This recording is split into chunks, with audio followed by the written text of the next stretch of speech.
Hello, welcome back to 1001 Beers. You must try before you die. I'm here with Mr. Simon Deeble for a very noisy bar. This is Calf Pub and Kitchen in Pimlico, in London of all places. I met Simon the other day. I was delivering some,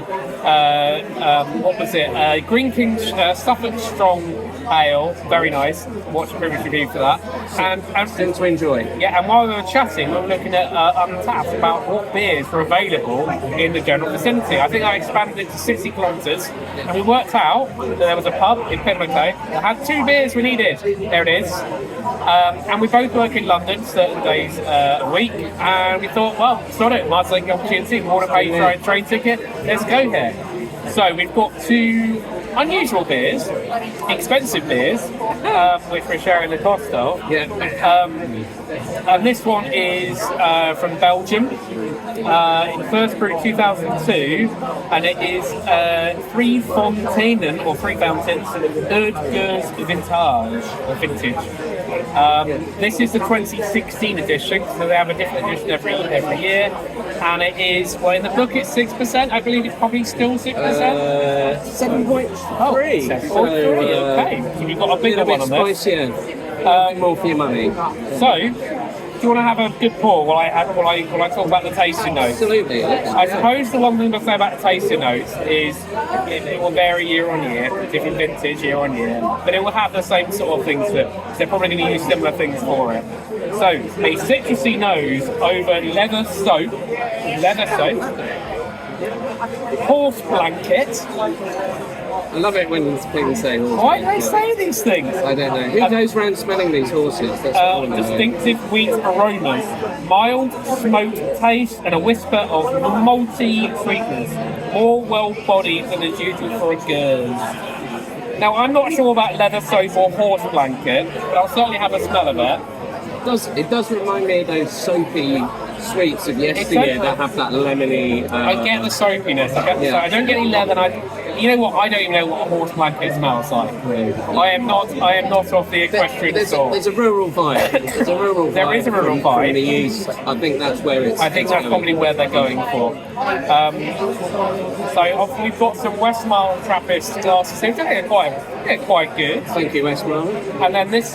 Some glass to proceed. And then this bottle is kind of like quite rustic. It's kind of got this. Oh, by the way, we've got this sort of red haze. It's like this.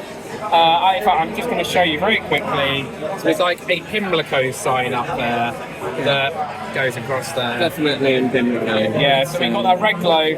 It's not Roxanne, not standing on the red light, but that's why it's a bit red. But this is actually kind of a red label anyway. And it says Oude Geuze Vintage. I can't really read it. There's not a lot to say about it, to be honest, from the bottle. I think they let the beer do the talking, and that's not surprising because this is sort of 2016. Have you had a taste?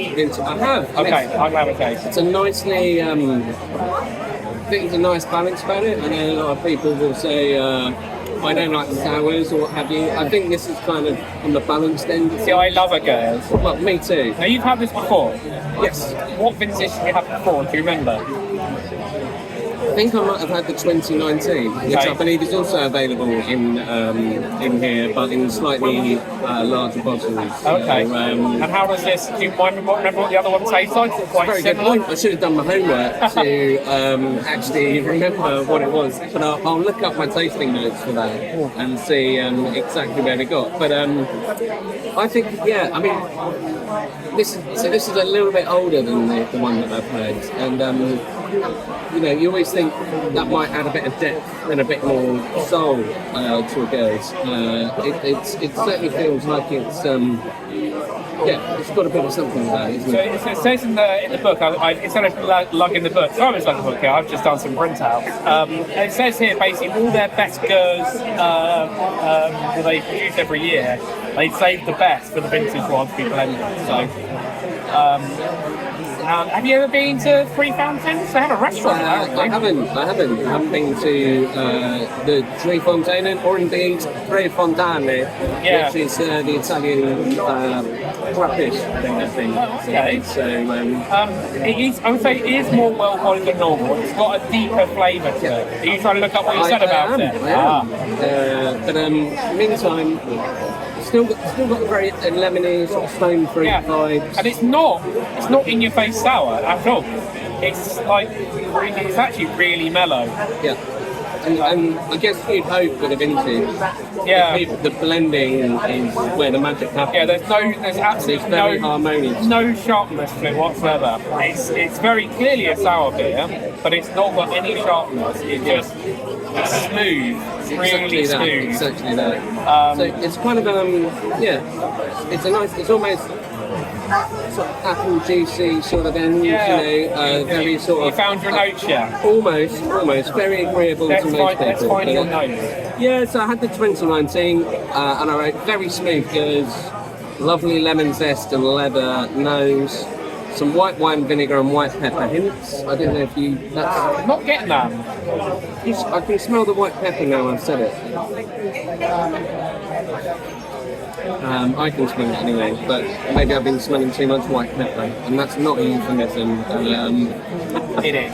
But there's a bit of slightly barbecued white fish sort of middle is what I thought last time. And again, I wrote a scrumpy taste at the end, subtle mouth puckering elements, basically. I think it's got the start, the middle, and the finish are all lovely, right? It leaves. You get this initial kind of nice little sourness, it rounds out, and you're left with this kind of nice, lingering, smooth taste. Like there's no.